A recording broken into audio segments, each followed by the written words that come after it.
Olá, muito bom dia, sejam então bem-vindos ao Matinais. E hoje vamos conhecer um grupo de oração designado por Grupo de Oração Terço dos Homens. E este Terço dos Homens, e quem vamos conhecer é do Seixal. O que é que fazem? Porquê é que surgiram?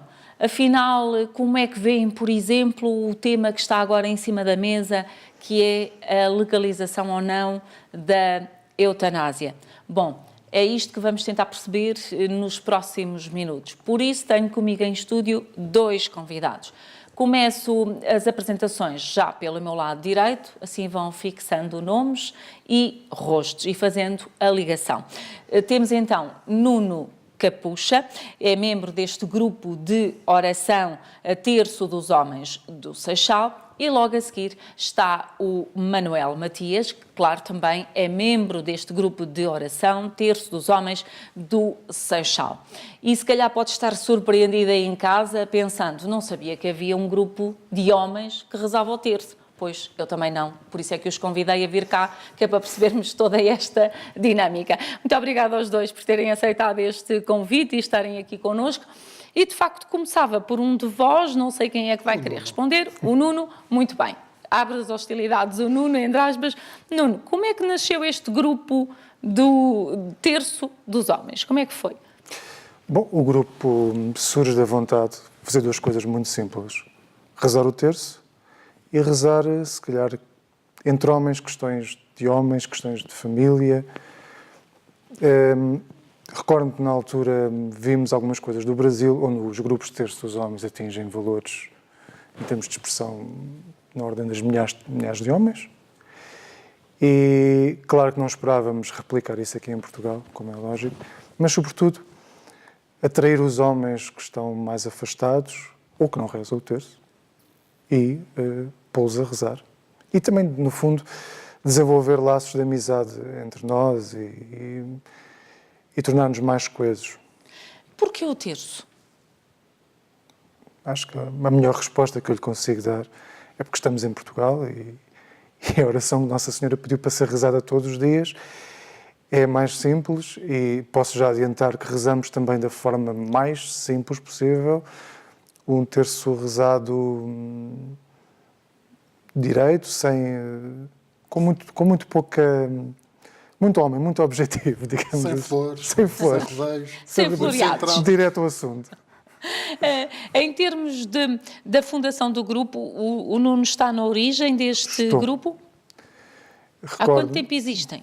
Recordo-me que teremos rezado a primeira vez, salvo erro, dia 6 de novembro de 2014. E escolhemos o dia precisamente por ser o dia em que se celebra a festa de Nuno Alves Pereira, que foi conhecido, passou para a Igreja como Nuno de Santa Maria, precisamente. E o Manuel, vamos introduzi-lo aqui na conversa, também está desde a fundação do grupo? Não. Eu aderi mais tarde e aquilo que me fez, digamos, aderir ou participar no grupo ou no terço, no rezar o terço, foi um facto de ser só homens. Porque normalmente na sociedade e na igreja o terço está mais associado às senhoras e é diferente, a experiência é completamente diferente, porque, como no há bocado disse, são questões de homens, a questão do pai, da paternidade, que é muito abalada nos dias que correm, o ataque à família, e então a figura do pai é muito maltratada. E nós sentimos que, com o terço, saímos mais fortalecidos e saímos mais convictos da missão que nós temos no mundo hoje de sermos pais e de não termos medo de dizermos que somos pais, e também o exemplo para os nossos filhos de verem os pais a rezar e dos pais não terem vergonha de rezar o terço. Em que é que... Achei curioso essa expressão, não termos medo de sermos pais e de rezarmos. E que isso nos fortalece. Em que é que isso vos pode fortalecer no papel fundamental que um homem, sendo o pai, desempenha hoje na sociedade? Isto é, o ato mais nobre que um homem ou que uma mulher pode ter é falar com Deus, é rezar. E quando eu saio de casa e digo aos meus filhos, olha, vou rezar o terço, estou-lhes a dar um sinal claro de que vos vou deixar, não para ir beber o café, não para ir ao futebol, não para ir para rezar o terço, não para ir a uma conferência, não para ir a uma missa, não, vou rezar o terço. Aquilo que Nossa Senhora nos pediu, rezai o terço, e sinto que isso é um testemunho muito forte, porque coloca aquilo que nós somos, que somos católicos, que somos filhos de Maria, no centro das nossas vidas. Essa proximidade com o terço já existia nas vossas vidas antes de formarem este grupo ou não? Não, talvez mais do que isso. Sim, e acho que fomos muito... Trago novamente aqui o nome de São Nuno de Santa Maria, que foi um homem que ganhou, enfim, ganhou o título que ganhou devido à sua forte união com Nossa Senhora. E aqui em Portugal faz todo o sentido. Qual é a melhor forma de hoje nós podermos ter esse caminho de santidade e essa... É rezando o terço. Sendo homens, não vamos pegar em armas, embora às vezes apetecesse. Não vamos fazê-lo. Qual é a nossa arma? É o terço.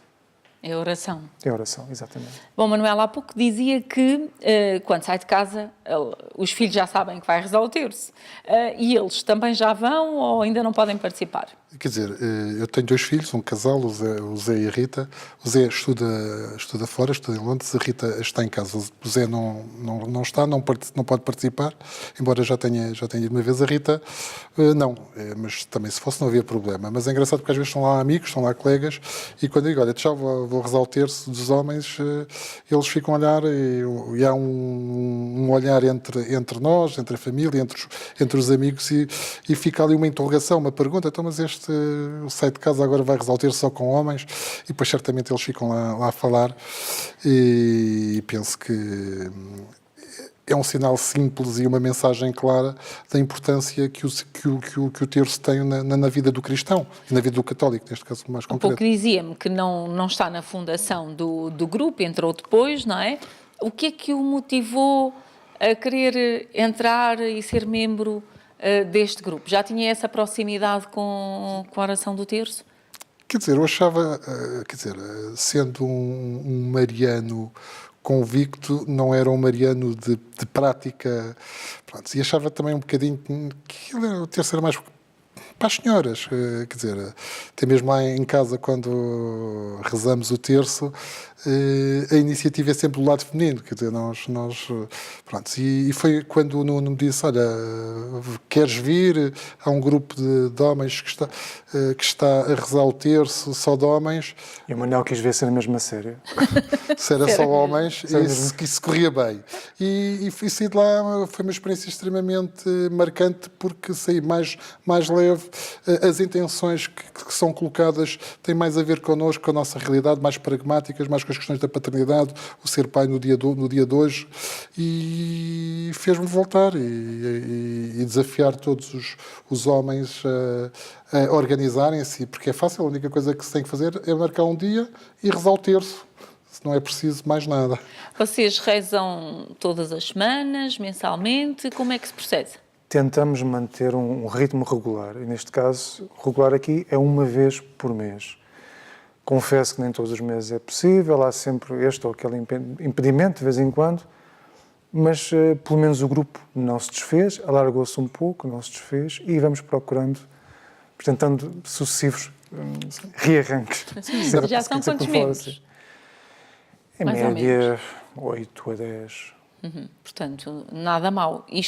O fundamental é o passa-palavra, pareceu-me aqui. Primeiro, sim, que é mesmo só homens, e depois que não é nada uma coisa de mulheres, não é? Não tanto, é o terço. Só rezado por homens, nem a questão da mulher não se coloca. Não se coloca. E também já agora, pronto, na paróquia ao lado, em Corroios, já começou um grupo também de terço homem que que rezam semanalmente à quarta-feira. Por isso, Portanto, também aos em poucos Belém, isto vai- Em Belém, há outro grupo também que já com algum tempo. Tem havido outras pessoas a quererem começar. E é simples, a única coisa que é preciso é rezar o terço. Há pouco o Nuno dizia que é um terço rezado de uma forma mais direta, sem floreados, e portanto bruta. depois o Manuel completava dizendo que até pelo aquilo que é o desafio de hoje ser pai. Qual é o principal desafio hoje para ser pai? Não sei se o Nuno já é pai, não é? Sim, sim. Mas qual é o principal desafio de hoje de um pai? Devido à idade do meu filho, acho que o desafio principal é transmitir-lhe a fé católica, porque ele cresce numa sociedade em que tudo vai ser exatamente o oposto daquilo que eu lhe ensino.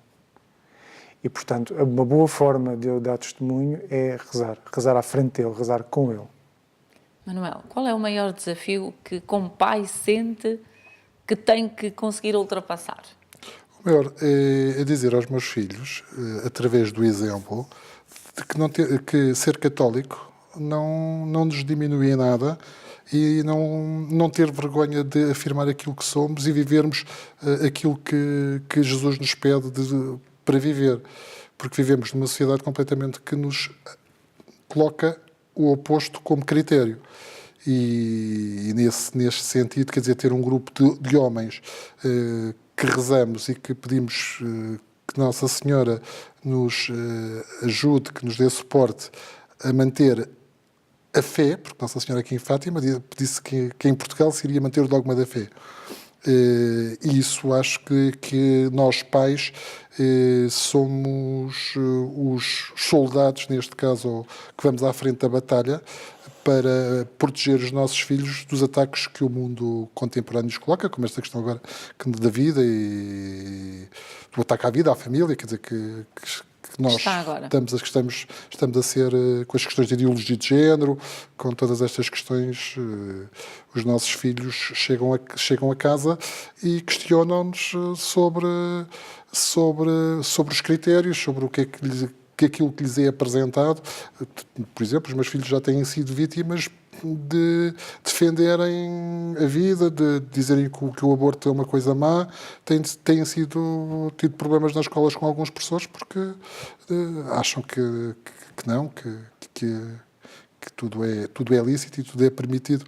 Mas não. E nesta altura, no país e numa altura em que se debate, e a 29 de maio estará na Assembleia da República, de facto, em aprovação os 4 projetos de lei que existem, será uma discussão e pode sair daí como resultado a legalização ou não da eutanásia no nosso país. Este grupo de oração, terço dos homens, decidiu que é preciso fazer alguma coisa. E se cada um fizer a sua parte, talvez consigamos passar esta mensagem de que a vida é um dom, é um bem absoluto e que, portanto, tem que ser preservado dentro de toda a sua dignidade. E por isso é que o grupo tem feito algumas iniciativas, nomeadamente de oração, correto? Exato. Como lhe dizia há pouco, na impossibilidade de pegar em armas, pegamos na verdadeira arma que temos para deter toda esta questão. É uma questão que me levanta algumas perguntas, é como é que num país em que a eutanásia não foi votada ou não foi apresentada aos eleitores a quando das eleições, de repente os deputados agora avançam com a questão, e sobretudo quando se tem tantos alertas vindos tanto de países onde a eutanásia é aplicada há mais tempo, como a Suíça, a Holanda, a Bélgica, o Canadá, que as coisas, de facto, têm tendência a não correrem bem e a fugirem ao controle. Então, dizia-lhe eu, acho que, de facto, na impossibilidade de falar pessoalmente com cada deputado e devido à minha capacidade de argumentação de os convencer a votar contra, acho que o que se pode fazer é rezar. Fazer aquilo que Nossa Senhora e tenho sempre presente 2 frases da Irmã Lúcia. Primeiro, que a batalha final, nos últimos tempos, entre Deus e o demónio será no campo da família e do matrimónio. Ponto número 1. E que ao rosário será dado um poder especial nos últimos tempos. E acreditando nisso, nós rezamos o terço junto à sede do Partido Socialista, neste caso por ser o partido do Governo, e vamos repetir junto à Assembleia da República no próximo dia 26, sábado, às 21 horas. Manuel, é de facto por aqui o caminho, rezar o terço, o rosário, para que se possam abrir as mentes neste país? Sem dúvida, quer dizer, eu acho que está na altura de nós católicos sairmos do sofá. O Papa Francisco, nas Jornadas Mundiais da Juventude, dizia aos jovens para saírem dos sofás para se instalarem. Agora está na altura de se dizer que não é só aos jovens, é aos pais, às famílias, aos avós, aos tios, saírem dos sofás e virem para a rua, não terem vergonha de manifestar a sua fé, que é a coisa mais preciosa. O bem mais precioso que a minha família me deu, que os meus pais e os meus avós, foi a fé, foi a pessoa de Jesus, principalmente na Igreja Católica, através da Eucaristia e da comunhão. E que nós, católicos, também temos uma palavra a dizer, quer dizer, toda a gente vem para a rua falar, protege-se o animal, protege-se a planta, protege-se a baleia, o feto, o bebê na barriga da mãe é um objeto, e agora os mais idosos, porque não contam, porque começam a ser um peso para a economia, podem ser descartados. Quer dizer, é pecado matar, vai contra os mandamentos da lei de Deus, e nós temos que vir para a rua dizer isso. Dizer isso através das petições, através das concentrações, das manifestações, mas também através da oração, de rezarmos fora das igrejas, fora dos locais, também que se reze em casa, que se reze sempre pela vida, porque é fundamental, mas também mostrar ao mundo que nós vamos mais além e que não temos vergonha de rezar e acreditamos no poder da oração, que o poder da oração pode transformar o mundo e pode transformar o coração daqueles senhores deputados que estão lá para representar o povo português e não para se representar eles ou consciências de alguns ou de grupos de interesse que não têm nada a ver com o bem do povo português, porque matar não pode ser um bem. Dizermos aos nossos filhos e calarmos e consentirmos que os nossos filhos cresçam numa sociedade em que a cultura do matar é uma coisa boa, vai nos causar muitos problemas, vai pôr em causa a própria humanidade e vai destruir a humanidade. Consideram que a sociedade portuguesa, e se olharmos dentro da sociedade portuguesa depois aos católicos, tem estado tudo muito sossegado e muito quieto? Sim. Nesta não defesa quase da vida. Os católicos somos empurrados para ficar sossegadinhos. Isto é, vocês ficam no vosso cantinho, vão fazendo as vossas oraçõezinhas, as vossas procissõezinhas, mas no privado, o espaço público é só para os outros movimentos, para os movimentos LGBT, para organizações marxistas culturais que podem vir para a rua e podem fazer tudo o que quiserem. Os católicos não. E está na altura de nós católicos virmos para a rua porque nós temos a verdade, defendemos o bem de todos, nós não queremos matar ninguém, nós não queremos eliminar ninguém, antes dizemos ao mundo que no mundo há lugar para todos. Todos têm um lugar, independentemente da sua crença, da sua situação. Nós não somos extremistas. Acusam-nos de sermos extremistas porque defendemos a vida, somos quase terroristas porque dizemos que o aborto é uma coisa má, que a eutanásia é uma coisa má porque viola a liberdade individual de cada um. Não, nós não queremos eliminar ninguém. Nós queremos que num mundo para todos, onde todos caibam e todos possam ter o seu lugar e cada um contribuir com aquilo que é específico da sua humanidade. Por isso, nós não nos temos que envergonhar, temos que vir para a rua dizer a Portugal e aos políticos que nos governam que, se aprovam este tipo de leis, nas próximas eleições não vão contar connosco. Temem que, caso venha a ser aprovada a legalização da eutanásia, e se olharmos para o panorama que temos no Parlamento, a esta altura é um cenário muito possível, face aos diplomas que estão em cima da mesa e a quem os defende, e que poderemos ter ali, logo à partida, uma maioria parlamentar que poderá aprovar, de facto. Temem que o Papa Francisco tem alertado que nós estamos a viver numa sociedade de descartáveis, em que só conta o eu e o outro não interessa nada. E isto pode, de facto, a eutanásia pode ser um meio de tornar ainda mais fácil esta sociedade descartável, porque há pouco falava dos idosos. Pronto, já não interessa, já não contribuem, então o melhor é despachá-los? Nós temos o exemplo, creio que todos nós em casa temos o exemplo de pessoas que envelheceram, que estão doentes com doenças crónicas, com doenças que são dolorosas, com dores aqui, em que todo o corpo já se tornou uma fonte de dor. E é natural que as pessoas se sintam deprimidas, tristes e sintam o que é que eu estou aqui a fazer. E é uma pergunta que todos nós ouvimos em casa: o que é que eu ando aqui a fazer? Mas nós temos valor, nós não temos só valor enquanto somos jovens, produtivos, temos boa aparência, somos economicamente rentáveis. Nós temos valor desde a nossa concepção até a nossa morte natural. E é isso que a Igreja Católica defendemos, e é isso que nós não temos de ter qualquer medo de afirmar. Pegamos na lei do aborto.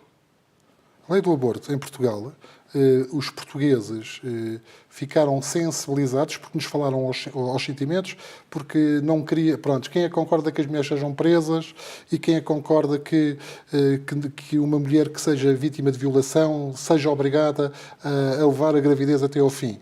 E nós ficámos incomodados. Hoje, quantas mulheres em Portugal abortam por violação? E temos milhares de abortos. Por isso, aquilo que vai acontecer na lei da eutanásia vai ser a mesma coisa. Começamos por estas situações. O que é um sofrimento? O sofrimento insuportável. É essa a expressão. O que é a morte digna? Morte digna é um médico dar-me uma injeção? Ou é eu morrer no meio daquelas pessoas com quem eu vivi, quem eu gosto, que me querem bem, ser bem cuidado. Quer dizer, começamos aqui numa inversão de valores e de linguagem que vai fazer com que, como o Papa Francisco diz, há uma desumanização. O homem começa a ser um monstro e começamos a ter uma sociedade de monstrozinhos, que é um bocadinho aquilo que o marxismo cultural quer dizer. Quer dizer, neste momento, e pegando numa das frases do Papa Bento XVI, quer dizer, nós vivemos um momento de guerra em que aquilo que, de um lado, há uns que querem preservar que Deus esteja no coração do homem, e do outro lado há um movimento que quer tirar Deus do coração do homem. E quando isso acontece, o homem perde a sua identidade, deixa de ser quem é, passa a ser um bicho como todos os outros. Queremos uma sociedade de bichos em que o mais forte impõe a vontade. Não parece que seja isso que nós queremos para o nosso país e para os nossos filhos. Os totalitarismos não acabaram com o nazismo e com o Bloco de Leste. Eu li hoje uma notícia que, por exemplo, no Canadá há médicos que já dizem, em termos éticos, que o médico tem a obrigação não de obedecer ao princípio da sua relação com o doente, mas ao Estado, nestes casos. Portanto, o Estado vai se apossando cada vez mais das pessoas. E a destruição da família também ajuda a isso. Porque um indivíduo, como eles agora gostam de dizer, não há família, há famílias. Portanto, o indivíduo que não tem uma relação familiar sólida torna-se facilmente uma presa de quem quer que for. Torna-se um indivíduo, torna-se um número. Está sozinho, e, portanto, facilmente manipulável, facilmente descartável. Estava aqui a pensar, isto é de loucos.